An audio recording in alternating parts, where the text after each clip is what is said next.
This playthrough is rated T for teen. Greetings and salutations, viewers. Vauldemare back here with another episode of Odin Sphere Leifthrasir. In the last episode, Brom told us we needed the fires of creation, or something similar to that, to make the cipher worth destroying Vanillaware. Well, a queen's gotta do what a queen's gotta do, right? So we gotta go in ourselves.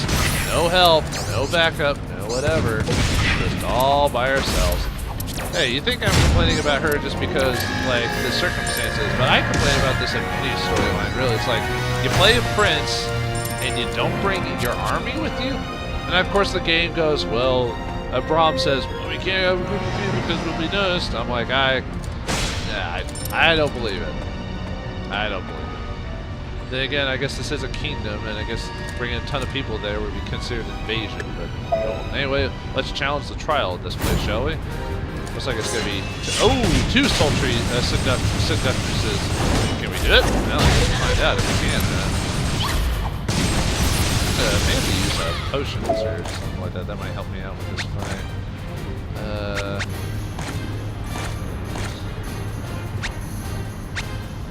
Well, I'll keep a hold on until I decide to do that. Oh, man. I wondered what happened when you actually let the characters actually use their abilities. Because you know, half the time when I was playing Gwendolyn or Cornelius, like I'd never let them do their abilities because I'd be like, and I'm gonna throw away, I'm gonna stun ya, and nada. And so it's kind of interesting to play as Mercedes because the game has to use its abilities on you now because I can't just stun him to death. So I don't know. I think that's interesting to think about it like that. Like, man, I'm lucky I'm at a decent level, so they're not completely wrecking me. These lovely ladies are protecting their boss or their master. Dang.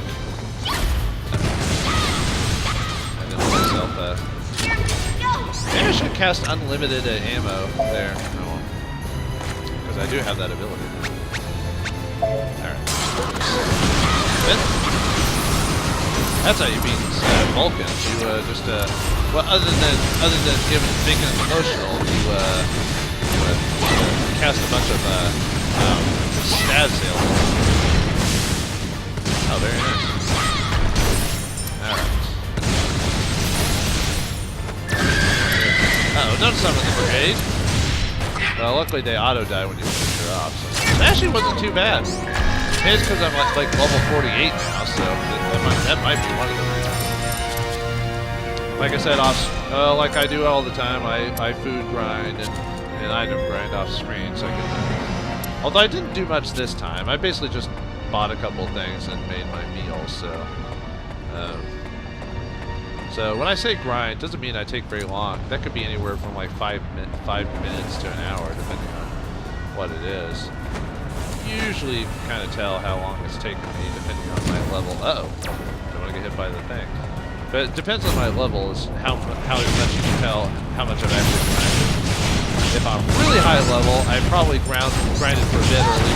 You know what the interesting thing about this chapter is that or not this chapter, this playthrough with Mercedes, I've hardly gone to the actual Puka Village kitchen and paid for my food.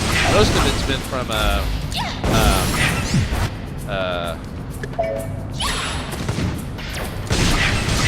I keep forgetting I have this ability. But most of it's just been through getting stuff for the Wandering Chef. Now, if I remember when I played the game a long time ago, I think that's what I did eventually in the end. Instead of grinding for coinage from bosses, I would just gather ingredients, which I always thought was... Actually, it's probably faster to gain money for the kitchen, but I think you end up getting more HP in the end if you do the kitchen. Or if you do the Wandering Chef, if I remember correctly.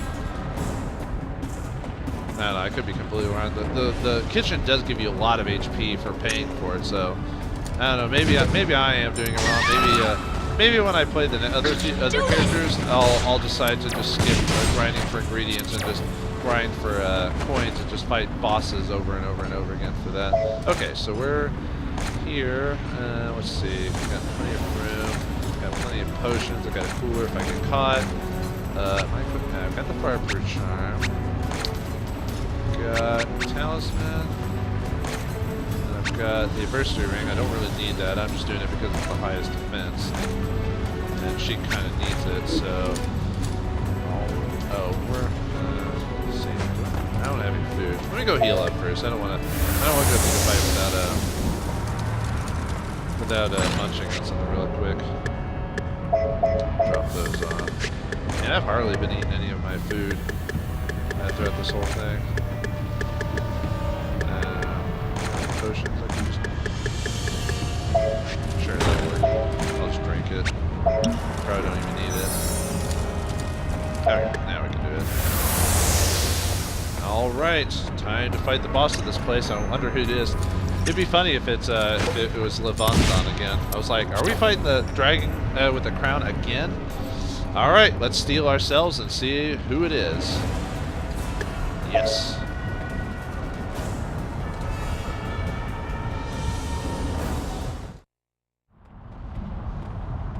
There it is, the source of fire.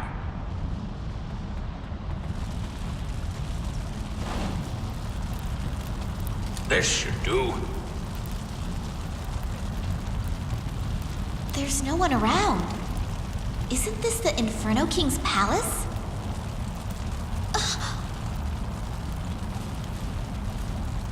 He is tending his wounds. The Inferno King and his assistants slumber in the molten lava as we speak. The Belder has wounded him deeply. Oswald still lives? What a coincidence. 'Tis Brahm. Who are you? I am not surprised that you fail to recognize me. I am the king who commissioned your first cipher. What? That torch, is that the source of fire? Once again, you tamper with the jewels without my permission. My skull may be filled with maggots, but I can still remember. You told the dwarves the secrets of how to process the jewels. Queen, please follow me and run!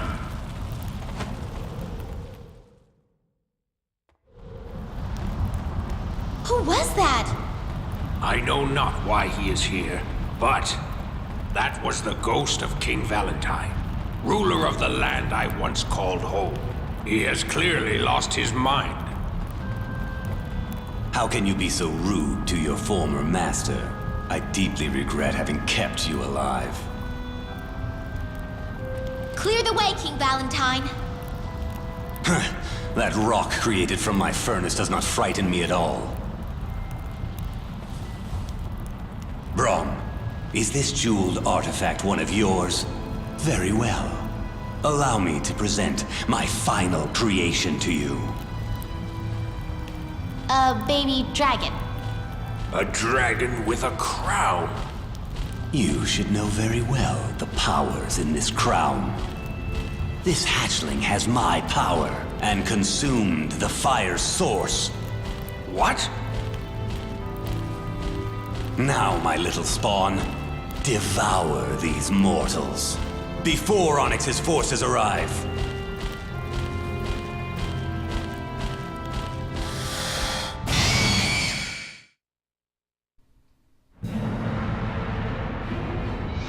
Looks like the queen has to smack down a baby dragon for boss time against Levanton the Vast Dragon again.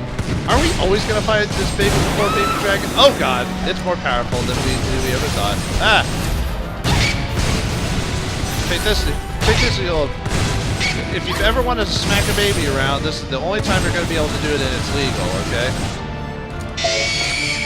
Uh-oh, he does not like that at all.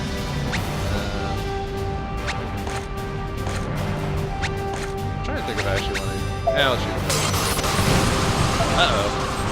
Uh-oh. Ah! Actually, let's cast ultimate ammo. There we go, now we can just kind of smack it for a bit.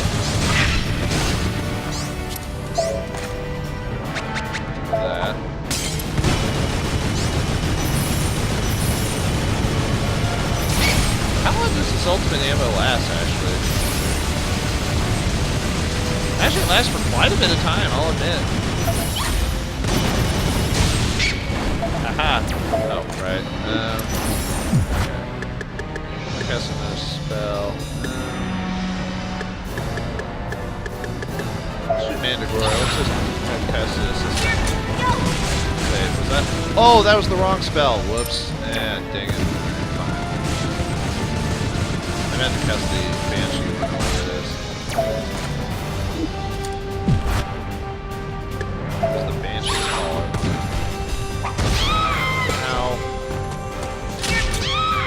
Ow.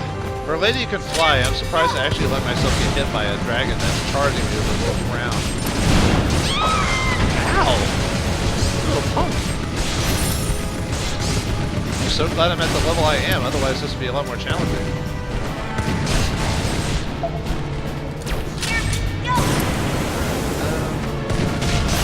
Okay, do we have... I thought there was an ability I could use that does like, that shoots into the air. Oh, I do, okay. That's the... Is he dodging too? Wow. Very nice, dragon.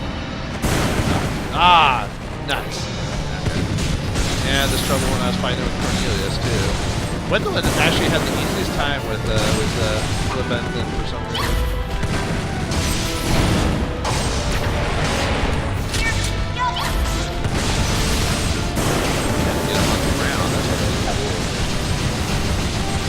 The strategy to fight Leviathan is you're supposed to try and get behind him so you can actually do your... Well, if you have the do damage from behind ability. I don't think I have that with Mercedes. Actually, I don't even think Mercedes gets that now that I decided. Alright, now that he's dropped his crown. What's this? Uh-oh. Dang it.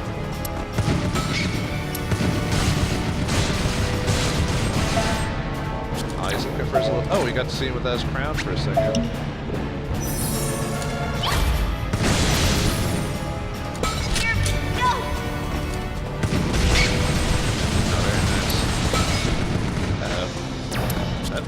This time. I think for one fight I will try to do the Mandragora's ability to summon them into combat, just so you know how it works.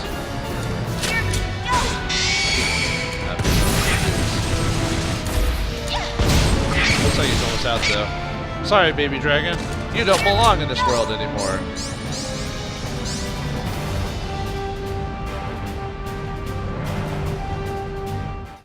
Upon returning from the Fire Kingdom, Braum locked himself away in the royal armory.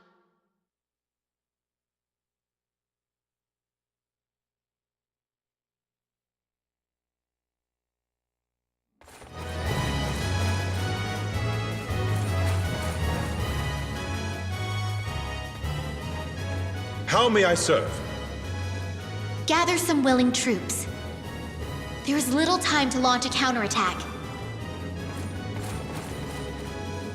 Matthew, allow the Lilliputs into the forge and let them work on weapons and armor.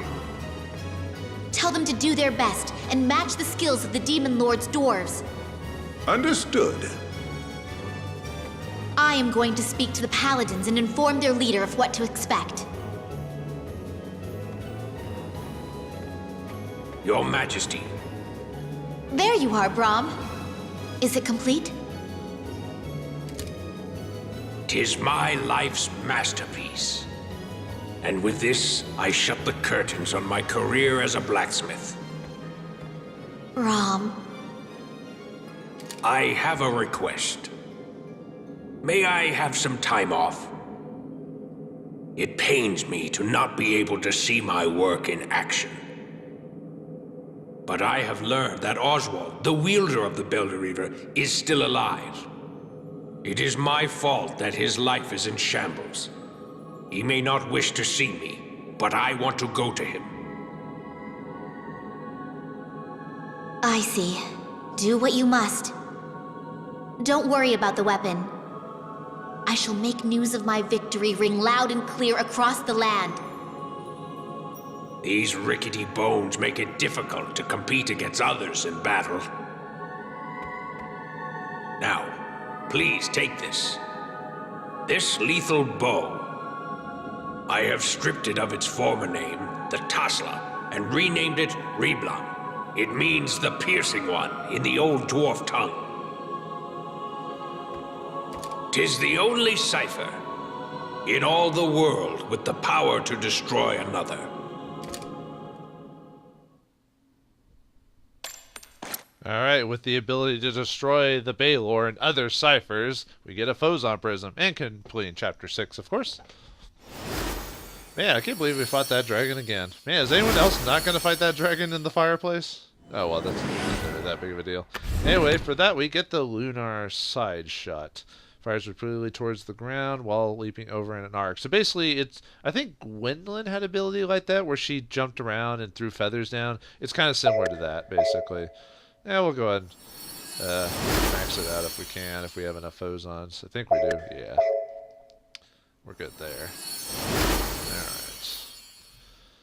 Anyway, since we have some time left, let's see what the beginning of the epilogue has to show for us while we're here. Might as well. Preparing to attack. Yeah, that's what happens when you finish the official storyline. Now we actually have the power to take on the Demon Lord Odin himself. I guess now it's just war preparations. Hey Matthew, you haven't been important since the second chapter. How do you feel about that? The patrol has reported in. It seems that the Demon Lord has activated the cauldron. They report that the forest near the area of destruction is deteriorating. If this continues, it will absorb all our Phozons. The time to make a decision has come. Oh boy. Now we have to stop him now, otherwise we're going to be killed. Allow me to report. The lords have prepared our weapons and armor, and the troops are ready to depart. We await your command, Your Majesty. Let's show the Demon Lord's eye a thing or two. I guess. Well, you can tell Mercedes is really going into The her own, atmosphere especially around at here has this certainly point. gotten more spirited. Is there a war? I think there always was a war. I don't think it ever stopped, except I guess Odin was dealing with his own stuff. I guess that was a war. Do you have anything new for the second part of the game? Ah, now. Yeah, I'm gonna need to do some money grinding after this. I'm kind of almost out. I've been using it on ingredients that I didn't want, that I couldn't, or I had a really hard time grinding for. Go back to the chef has unlocked the final bits you can pay for. You know, yada yada yada. Thank you for allowing me to serve as a blacksmith. 'Tis an honor. Your Majesty, it has been a long time since I last worked in a forge, but my skills have not dwindled. I will put all my spirit into my work.